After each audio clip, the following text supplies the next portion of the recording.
Hey guys, Big Skapinsky here. I am just going to randomly blurt out a tutorial on Ableton Live on kick drums because so many of you are sending me stuff and the synth work is just great, but the kick is just not there, and it's frustrating to me because it took me some time to figure it out how to get powerful kicks. It's actually really not that difficult, but you just have to, think about it, which isn't evident to everyone who is working on it. So here we go. This is going to be done on Ableton Live, but the theory is still the same. You can apply it to any other software you want. It's just the devices are the devices. Okay, so here I've just got, my live setup here, and this. So this is like some little percussion loop I found, 127 BPM, very standard. We're just gonna make a drum rack and find us a kick. So the thing is, you wanna get some layers to your kick. The first maybe really has two layers. You want a high end, so like the crisp of your kick, and then you want a low end, and that's gonna be done with a synth. So I'm just fishing around here. Ooh, that was good, but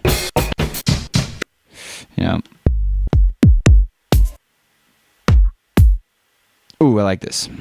All right, so just drag it on, and there we go.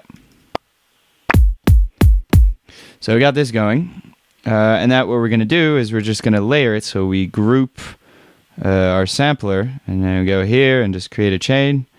So this is how you do it if you're on Ableton. If you're like on Reason, you would make a combinator, or just group your devices so they're triggered at the same time. There you go. It's very easily done on Live. I don't know about the other softwares. Sorry about that. And now we're just gonna get ourselves a synth. I'm gonna use Massive, but you don't have to use Massive. It may be a bit of an overkill, but whatever. So first, what you want to do is, depending on the key of your song, you want to decide the note of the bass drum. Believe it or not, tuning your bass drums is very important because you may not hear it, but it does make a huge difference phase-wise. Trust me, it does. So let's just keep it simple. Let's just say our song is in C. So you can hear that we have a Massive triggered alongside our kick. So we're just going to bring it down. See if this is... make it a sine. And one more. 36. If you're on laptop speakers, you didn't hear that. You need big speakers to hear that. All right, that's nice. All right, so first you want to get our volume envelope. So this, if you're on Massive, this is envelope number 4. So you want first off to get some release. So if you release the note, you still get some sound. So this is still not enough. There we go.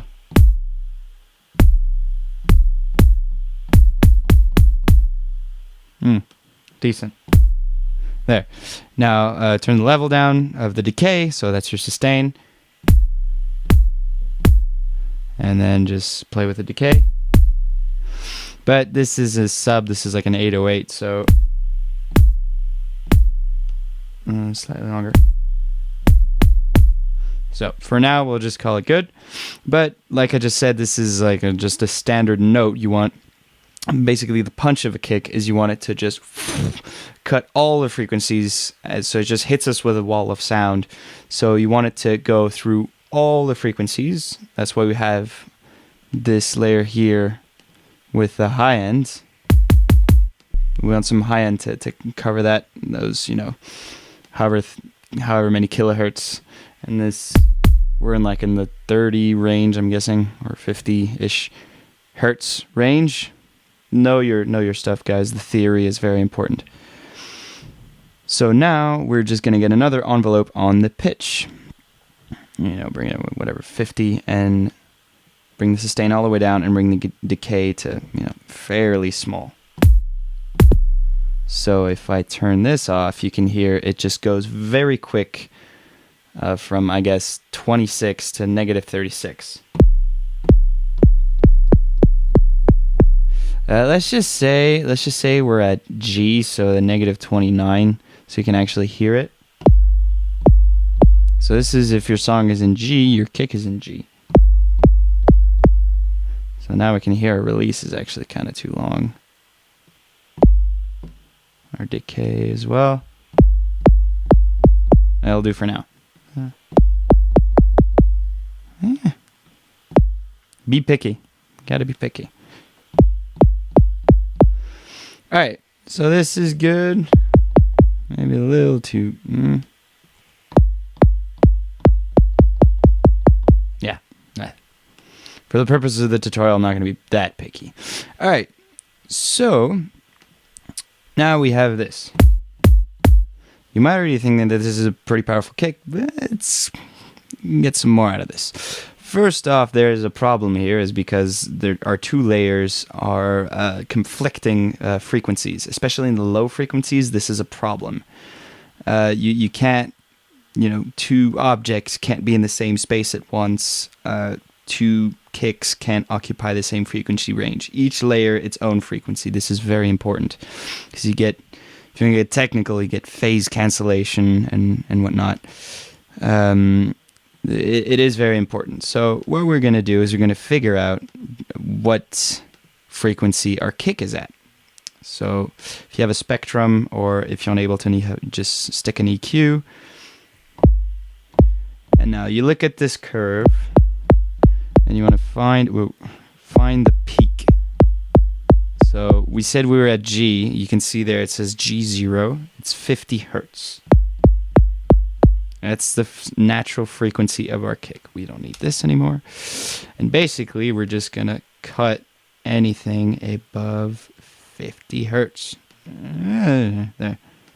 No need to be very precise, but let's just go.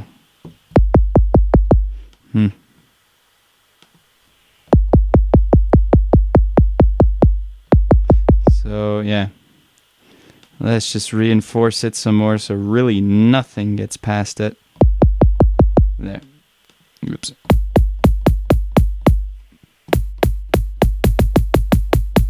I'm still not convinced. You can hear some. There. So now we're really isolated. The two kicks are not in the same place. All right, now I want this high-end kick to just have a click.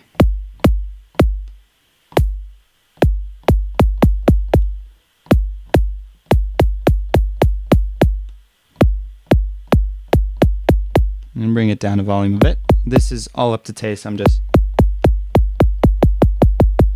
making a kick I like. So, short click with a big round sound at the end. Now, you look at the level meter, even when I'm smacking down on it, we're not getting very loud. So, let's get some compression going. So if outside, so this is the global thing. If you're just on both layers, on everything, we're going to compress. All right. So our compressor basically is going to, fatten everything up. So let's just turn the soft clip on, so if anything does go above the 0 dB limit, it doesn't get all garbagey and whatever. And let's just start turning the threshold down to whatever and bringing the makeup up. So this is all going to be up to taste, these two knobs. And now the attack. The attack is actually the click of your bass drum is all based on your attack. This is measured in milliseconds, and it basically tells you how fast the compressor compresses. If you want it to have like a 30-second delay before it starts compressing, or a 0.01 millisecond delay. Same goes with the release. How fast after the sound turns off do you want it to go back to normal? So I'm just going to stick it on automatic, and I'm just going to do a sweep until I like how my attack sounds.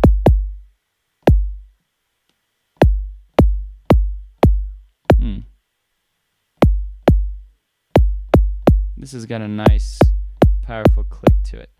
And now the ratio, the lower the ratio, the less the compressor does, basically. A ratio of 1 to 1, your compressor isn't compressing anything. A ratio of infinity to 1 basically means that the loudest sound it hears is going to be the same volume as the softest sound it hears, given the threshold.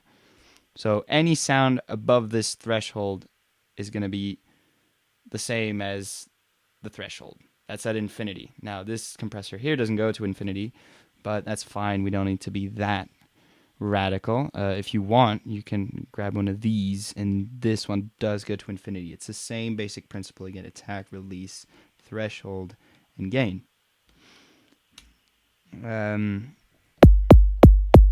This is decent. I like it. And now we can even get a little more. Really want to get a saturator in there. So always soft clip so it doesn't, saturate and get all disgusting.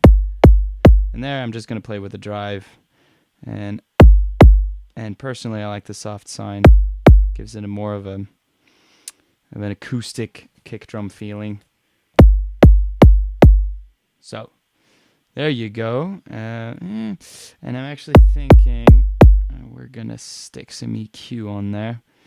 So, contrary to what you might think, the real power of a bass drum doesn't necessarily come from the bass. Yes, you need a lot of bass, but it's not by just cranking your bass up that you're getting a more powerful kick drum. You're just getting a ton of bass. You're just drowning people. So, you actually want a trick I do. Is you want to look where you see here our lows go up and then our highs come up again right here. So we're just going to boost a little bit up here.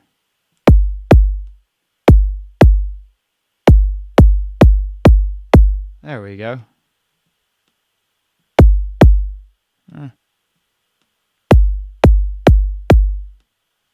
Yeah. There we go. So now, here, just stick it 4 on the floor, and just, boom.